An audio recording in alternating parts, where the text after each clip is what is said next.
Hello everyone, my name is also Adhikari and I'm here to present HyperJump, merging teleporting and continuous VR locomotion into one paradigm. Locomotion paradigm in VR can be broadly separated into continuous and discontinuous locomotion. Continuous locomotion, where the user continuously steer themselves in the direction they want to move, can provide naturalistic and embodied experience. It also supports path integration. However, with a continuous locomotion, there is a continuous optical flow which can cause cybersickness. And if we were to decrease the speed, to decrease the optical flow, then the travel can become time consuming, boring, or even annoying. Teleportation, on the other hand, has no optical flow, so it has been shown to reduce cybersickness.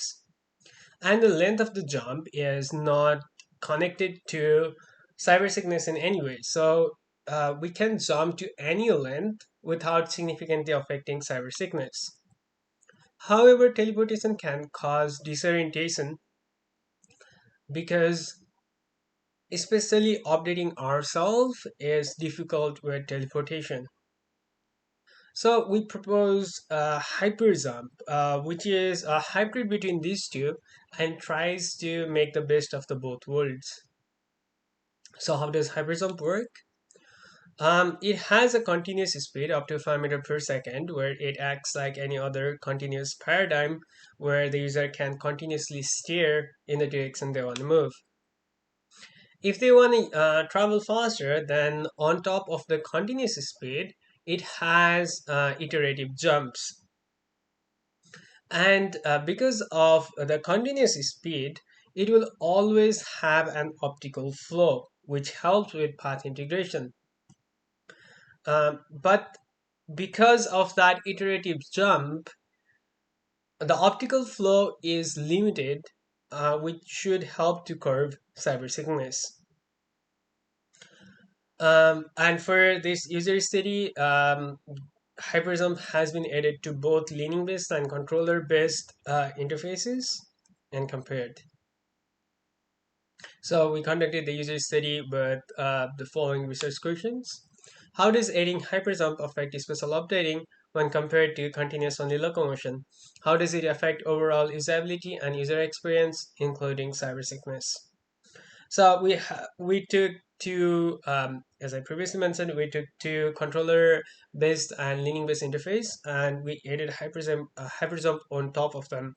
So we have four conditions, and we looked at the effect of adding hyperjump on the base interface. We also looked at the leaning-based and controller-based interfaces separately and see how they affect spatial updating and how do they affect overall usability and user experience, including cybersickness. And finally, we look at does hyperjump affect leaning-based and controller-based locomotion interfaces differently.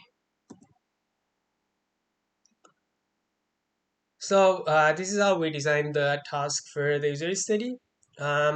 Since there are four conditions, the users started from one of four unique locations, and they started from the circle as indicated here. And they follow the waypoints as shown in the video to a new location. And and when they reached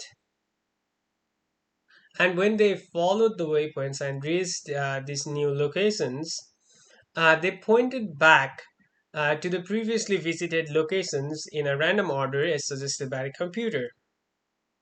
And we analyzed at both their pointing data and the way they traveled. So this is what we see from the pointing results. Uh, the participants performed better pointing with leaning. That is, they had less error when they were using leaning-based interface.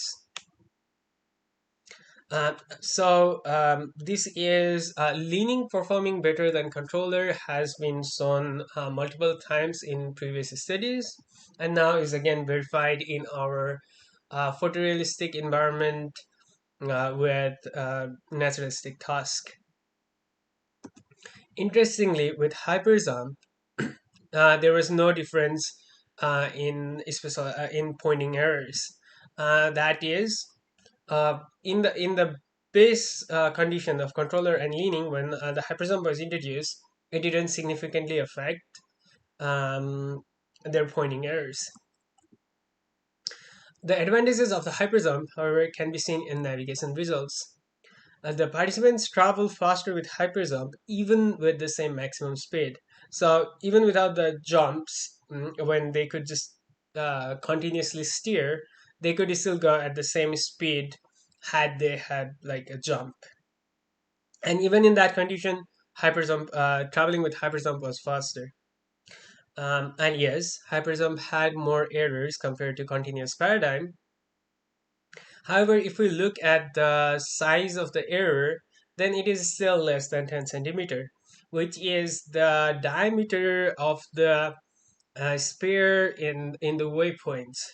So yes, there was more error, but they are still accurate enough to travel in the direction they want to travel and follow the path effectively.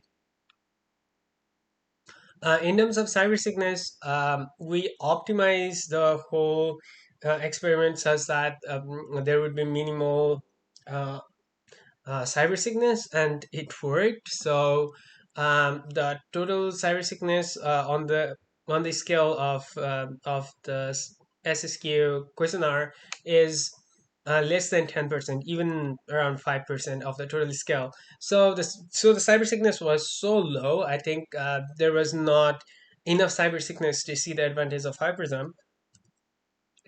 However, we can see that the hypersum affected leaning more than the controller, and the participants got more cybersick with hypersum while leaning, which is exactly opposite to what we predicted. So we looked at post experiment interviews to understand what was going on, and the participants told us that hypersums felt like tripping or falling, and they also told us that like leaning is a more naturalistic experience for them.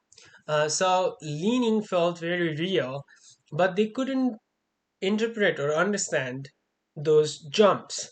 So the closest thing that came to their mind was like it was a tripping or a falling sensation. On the other hand, with a controller, they said like it already felt like a computer game, and those jumps didn't affect them as much. So this is what we learned from hypersum study. One, it doesn't impair spatial updating, but while allowing us to travel faster, which is accurate enough for effective travel. And yes, it requires a better metaphor for leaning so that the people could anticipate or interpret those jumps, maybe in some form of audiovisual cues. And the effect in cybersickness is not conclusive. And as already seen in previous studies, leaning improves spatial updating compared to a controller.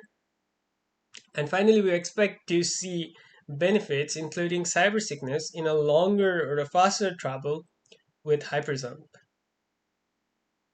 Thank you.